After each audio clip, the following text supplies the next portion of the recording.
Now, first on Fox, you're watching the news at 9. Once people started screaming, my first instinct was to run and just get out. They thought it was part of a show, but people inside an Orlando nightclub soon realized the gunfire was in fact an attack. The deadliest mass shooting in U.S. history happened very early this morning. Good evening. Thanks for joining us here on Fox 11 News at 9. I'm Carissa Planelp. 50 people were killed this morning, 53 others hurt when a gunman opened fire in a gay nightclub in Orlando. Now, here's what we know about how this all unfolded. The mass shooting happened over the span of 3 hours in the heart of the city. It all started just after 2 a.m. when the first shots were fired at the estimated 320 people inside that club. An officer working at the club responded and got into a shootout with the gunman. Less than 10 minutes later, at 2:09 a.m., the club Pulse posted an urgent message on their Facebook page saying, "Everyone get out of Pulse and keep running." Meanwhile, there's a standoff between police and the shooter that lasts for another 3 hours. Around 2:22 a.m., 20 minutes after the mass shooting started, the shooter calls 911 to pledge allegiance to ISIS.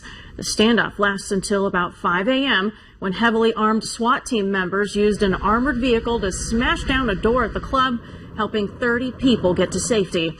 SWAT officers then found the suspect and killed him. Across the world and right here in Tucson, people came together to honor the victims of the Orlando shooting. Fox 11's Kristen Haubrich joins us live right now from 4th Avenue, where a candlelight vigil is taking place. Kristen. Carissa, it's been amazing to see the hundreds of folks across Tucson come together tonight, united in orange, walking down 4th Avenue here to the candlelight vigil. Now, when we first gathered around this stage, an organizer actually had us say the word love and yell it out 3 times. And that was so powerful to hear that and be reminded of that love when our country is facing such tragedy. I'll step out of the way now.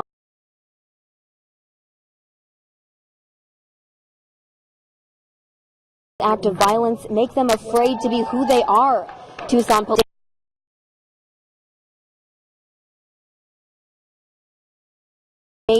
they said they will not let this act of violence make them afraid to be who they are. Tucson Police Chief Chris Magnus said, "Together we are stronger." And survivors of the January 8th shooting in Tucson back in 2011 are also here tonight. You can see there people are holding candles. Some are holding signs that say the words, "Tucson stands with Orlando." Here's what the Vice Mayor of Tucson told the crowd tonight. If we stand together against any brand of hate and all kinds of bigotry together, we'll prevail. There is no doubt. And it's hard in these times to remember that, but I know we feel it in our hearts.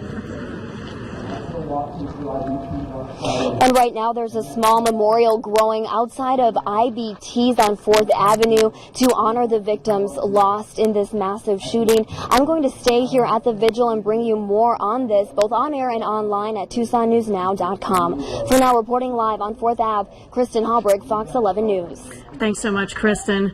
A local mosque is asking its members to break their fasts and give blood to help the shooting survivors. Tonight, a public prayer service was held at the Islamic Center on Speedway. The president of the Muslim community group says they condemn the senseless and horrific act of violence in the strongest possible terms.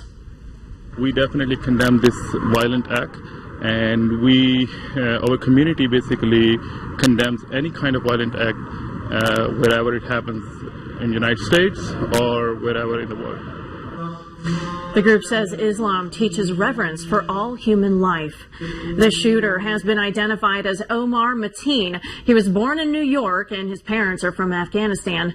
Officials say the FBI suspected Mateen of being an ISIS sympathizer and have been aware of him since 2013 when he made comments to his coworkers about possible terror ties. The FBI thoroughly investigated the matter, including interviews of witnesses, physical surveillance, and records checks. In the course of the investigation, Mateen was interviewed twice. Ultimately, we were unable to verify the substance of his comments, and the investigation was closed. Mateen wound up on the FBI radar a year later in 2014 because of his possible ties to an American suicide bomber. Officials say their investigation found minimal contact with that bomber, and Mateen was not seen as a threat. Mateen rented a car and drove it from Fort Pierce, where he lived, to Orlando, over 100 miles away, to carry out this attack on a gay nightclub. A man who once worked at that club says he is devastated by the news. Michael Lakowski worked at Pulse back in 2004. He says it was a very popular venue, and he has had some safety concerns. I always had considered that and mentioned that to friends, that it was always a concern of mine that, you know, not that they ever overpack the place, but being in a place where, you know, so many of the gay community are, knowing that there's so many people that hate you, like how easily something like this could happen. The Milwaukee man is urging everyone to be more tolerant and understanding. There has been an urgent call for blood donors to help the victims that are recovering tonight. Thousands of people have been flocking to a blood donation center. Orlando's One Blood Donation Center says their website has crashed because so many people want to help.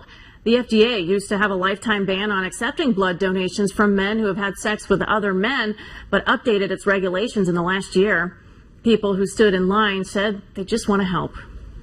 I have my 5-year-old daughter here, but I have to bring her to show that we have to stay together as a sense of community and to make sure that she sees how important that we all contribute and donate today, how important it is. If you want to donate blood, the local Red Cross could use your help. The Space Needle in Seattle flying the pride flag at half-staff to honor those Orlando victims. We will hear the president's response to the senseless attacks coming up.